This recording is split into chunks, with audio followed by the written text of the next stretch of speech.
Hello everyone and welcome to Game Brigade. My name is Brian and today we're going to be taking a look at Spectre, the board game.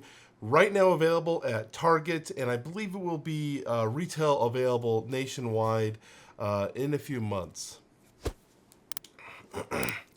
So we're going to be taking a look at Spectre. Now this copy was provided to me by Modifus. I believe that's how you pronounce their name. I'm not 100% positive. So make sure you guys are aware of that this copy was supplied to me.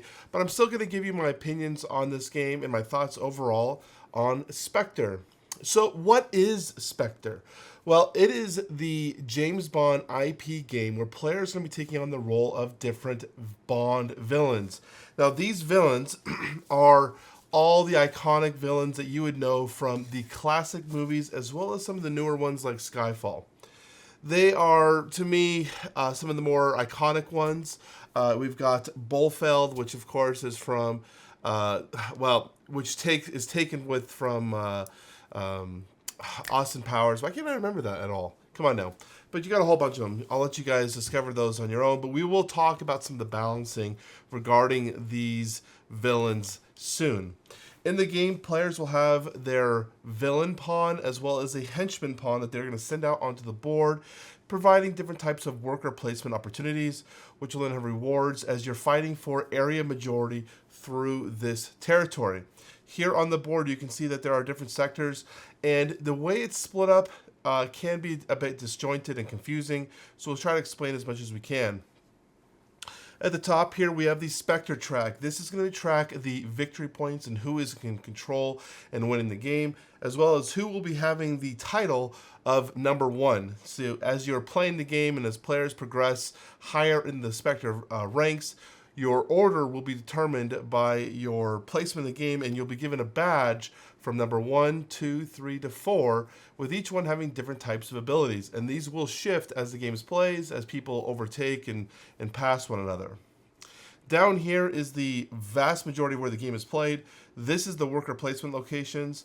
Players are going to be placing their 2 pawns, starting with the villain first. You're going to place in a location, triggering whatever the activated ability of that location is, and then placing your henchman next, doing the same thing. Alternatively, your hero board has action selection spots that you can place them on.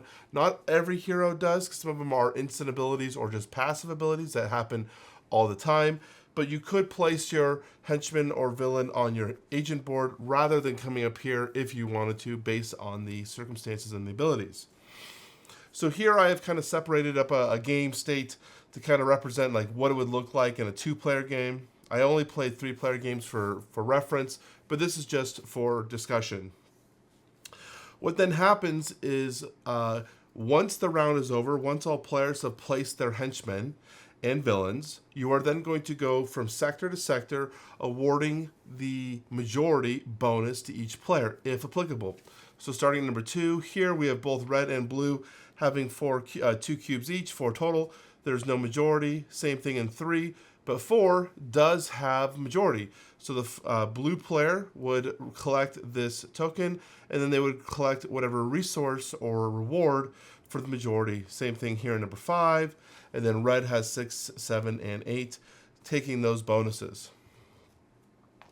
These will change because there are abilities that will remove these tokens from the board, shift them around, change them up and drastically, or based on some of the missions that we'll complete. So there are a lot of variances and changes to the board state that can happen based on these agent tokens. And then we'll talk about how the game is played here, or finished.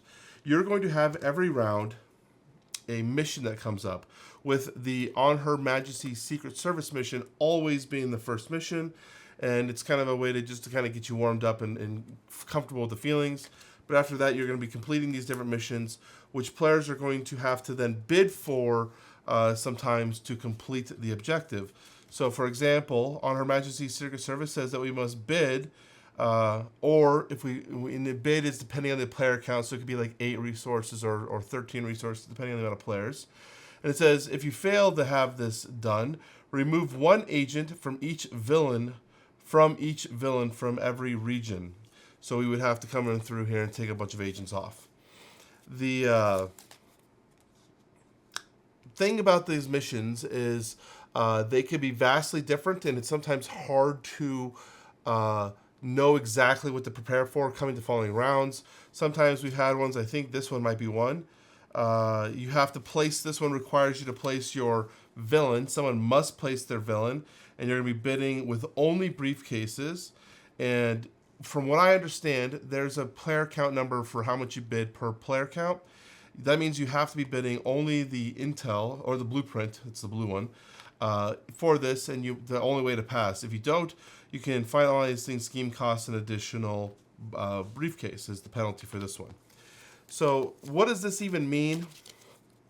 It means that the missions that you're trying to aim for can be vastly hard to reach and hard to plan for, and there's not a lot of strategy involved in that because it's just randomly what you're going to get because you shuffle this up and create a new deck every time you play. So let's talk about the things I liked about this game, though, and then we'll talk about, after that, the things I didn't like if you're thinking about picking up Spectre. Overall, Spectre was a okay average experience in terms of enjoyment. If you are a Bond fan, if this is a IP or theme you enjoy, I could see yourself being engrossed more into the world that this is trying to present to you. But from a standard gameplay experience, it still feels a bit lacking for me, at least anyways.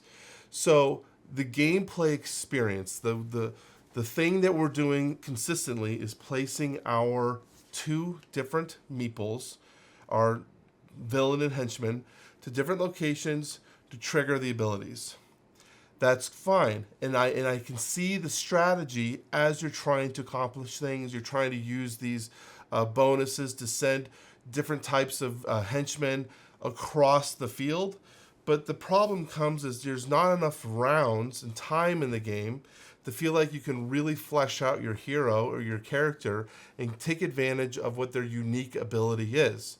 I also found that the gameplay was a little hard to get rolling, especially if you were kind of getting behind or if players were consistently getting to specific regions in front of you. The more players you played, I can see this even being more exasperated because there could be territories locked off. On top of that, I didn't mention this, you do have James Bond in the game. So Bond is represented by this really nice, actually, poker chip that says 007 on the middle. Really, really nice. And you have these two dice that you'll be rolling. And Bond, depending on the roll of the dice, and then number one gets to re-roll the dice, so he has final say. Bond can go to a different location, which would then remove all of the henchmen or villains or the agents that would be located there, basically shutting it off. And then he also shuts down that entire sector until he is moved again. So this is important to note because it does limit even more the locations that we have in a game that's already kind of limited as it is. But I will say I did have fun, especially when I changed my different characters around. I played originally Bolfeld, and then I've tried to play some more of this Rosa Klebb, trying to get a really good feeling for different kind of characters. We also had Silva played quite a bit. We didn't play Christados, but we had Largo also played. So these were the villains that we all were playing around with, trying things out. And for the most part, I thought they were good. They had really interesting abilities as well as thematic to what their storyline would be from the movies. But their power levels are completely off. For example, Rosa Klebb, she wants to take advantage of the Territory 8. But when I played the game with playing this character, I was always number 3, and which is normally fine because there's a catch-up mechanic as being number 3. They want to try to help you get there.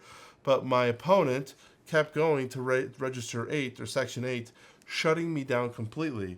And what I mean by that, one of my Spy Master, one of her passive abilities, says when placing your villain pawn, which means it has to be your first pawn, to region 8, you'll deploy an extra agent in that region. So when I deploy here, instead of deploying 1 like normal, you deploy 2. But you go by player order, so 1, 2, and 3. So by being number 3, I always had someone coming here and shutting me off, basically neutralizing my entire ability. Other people's abilities in the game weren't so neutralized by a single action in the game, and they were able to continually play with their characters and expand upon it. So it was more difficult for me while playing something like this. So there are a lot of balancing issues. Another situation that I want to talk about with characters is Silva. Silva's great. I really like the theme creation around Silva, but he breaks the game in a way that is kind of detrimental. All in the game, we're all working for Spectre, right? We're trying to further Spectre's ideals, but we're still trying to be the best. Like, we're still trying to be the best villain and take over. In these missions, to complete them, all the villains have to vote and bid together to complete the objective. If you don't, it's failed. Well, the thing with Silva is the way he gains victory points is for having the mission fail. So he is actively trying to prevent the bonuses from happening. So he might be trying to eliminate other people's agents, or he's just not going to bid entirely. Because to him, why raise resources? One, to bid, and two, if it fails, he gets rewarded anyways. So in a game that has limited turns, limited ability to kind of interact, there are situations where certain characters can be vastly more overpowered than others. Now, they do say in the rule book that Bolfeld is the counter to Silva, because he has an ability to go up 2 if he wins the nomination, but it's much more difficult to win. And 2, I don't feel like I have to play both these characters. If I want to play one, I don't feel like it should be requiring to play the other. So there are some imbalancing in the characters, although I do think for a most part there is some fun theming going on. It is at the cost of the gameplay experience. So what else would I like to talk about this game? I think the hard thing about this is there was a lot of things that dragged the gameplay experiences down to make it so that it's just kind of a below average title for me to recommend. The biggest thing I need to talk about is this. The rulebook is a walking nightmare, if I could explain it in a nicer term. It is an awful rulebook. The game clocks in at about a 45-minute experience. The rule book took about an hour and a half just to read it. And I will say we got to about page 11 or so, and we still didn't even feel like we had a comfortable understanding of how the game was played. That's a problem. If you're reading the rule book to players who are, at this point very knowledgeable in how games work and the systems and mechanics, and we still are having a hard time trying to visualize and comprehend and understand how the gameplay is going to be played, there's a problem there. In fact, the only way we really were able to solidify it, and it's helpful that it's there, on page 16 is the walkthrough, where they basically walk you through a gameplay example. That way we could be like, okay, so now we understand what they're referring to this and referring to this. It's got a lot of text, and it appears to be like a lot of reference photos, but the problem is it doesn't explain things clearly and eloquently in a sense that makes you feel like you understand what's going on. And then you're going to be ending up double checking and re-referencing the rulebook multiple times, trying to understand things.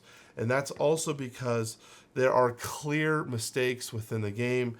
For example, one of these cards said, I believe it says Enforcer, and there's no reference of Enforcer anywhere in the rulebook at all. And so whenever we drew that mission, we just had to be like, well, discard it, let's just draw another one. Because it didn't make any sense. It had no references in the rulebook to what Enforcer meant, nor did it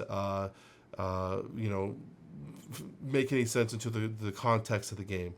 The other thing was there are penalties that these cards will inflict. It says each villain. Okay, that one's an easy one. Some of these they'll say finalizing schemes cost an additional briefcase. For how long? How long does that penalty play in for? Is it just for that next round? Is it for the remainder of the game? I don't know. So there was definitely a lot of issues that arise from my play experience because of the fault of the rulebook. The other thing that was really frustrating was it felt like if you got behind, even though there are catch-up mechanics built into the title cards and whatnot, it is still extremely difficult to catch up, especially if you look up here at the top, you have your Spectre track. These red icons allow you to trigger your abilities for free on your player board, as long as they have an icon for them to be triggered and you've unlocked them. If you're not able to get there, it's awful because you really can't take advantage of the game. And if you have to spend any amount of your turn or resources placing your villain here to try to unlock an ability, it's a very feel bad moment. It's a not very efficient use of your turn, especially when there's such limited turns and limited actions that you can take. Every action must be done properly, or you can basically lose the game in a single turn. So I did find, though, that players can have a hard time coming back once they were behind because they're just not getting the free abilities that other players are triggering multiple times as they're going up the stacks. So would I recommend Spectre? I would say in its current state, no. But I do believe they are working on correcting some of the rulebook mistakes that are found here. I do say if you are a James Bond fan, that there is something here that's going to be an enjoyable experience. I had fun, but it was weighed down by some of the complexities and the issues of the game system that should not really be there because the game is not that complex at its core. When you break it down, it's actually a very simple game. It just needs a rule book that can describe it well as have a very clear reference so you can understand where to look for if there's any types of questions. But as it stands, for a $60 title that you can find at Target right now, I would have a hard time telling one of my friends to go and pick this up right now. I think it's best wait for a sale or wait for a second printing where they can fix some of the issues that are arising that I've kind of talked about. So hopefully that helps you guys make a decision regarding your purchases of Spectre. Let me know if it did in the comment section down below. I'd love to hear your thoughts. This is Brian again from Game Brigade. I will talk to you all very soon. Bye-bye.